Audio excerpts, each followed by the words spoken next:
तर अजित पवार यांच्या अपघातावरनं अनेक तर्कवितर्क लढवले जात आहेत असं वडेट्टीवार म्हणाले। चौकशी होऊन दूध का दूध पाणी का पाणी व्हायला हवं असं वडेट्टीवारांचं म्हणणं आहे। तर पवारांनी भूमिका स्पष्ट करून देखील राऊत संशय व्यक्त करतायत असं प्रताप सरनाईक म्हणालेत।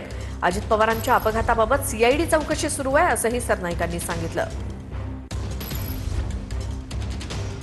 लोकांना अजितदादांचा मृत्यू अजिबात जो अपघात झालाय तो पटतच नाहीये।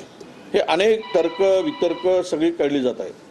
कोणी तर असं म्हणतायत की ते अजितदादा अजून जिवंतच आहेत, कोणी म्हणतायत 6 जण होत्या त्यातली 5च मृतदेह कसे निघाले। एवढ्या मोठ्या नेत्याचा, लोकप्रिय नेत्याचा मृत्यू होतो त्यावेळेस हे संपूर्ण चौकशी होणे आणि यातून दूधचा दूध पाणी का पाणी होणं।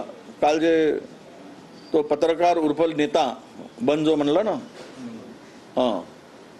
त्या बनच्या म्हणण्याप्रमाणे ही चौकशी आणि म्हणलं की वडेट्टीवारांनी पुरावे द्यावेत। आता मी काय सीबीआयचा माणूस आहे पुरावा द्यायला त्याला? त्यामुळे संजय राऊतांच्या आरोपाच्या संदर्भात हे फार गांभीर्यानं घेतलं पाहिजे।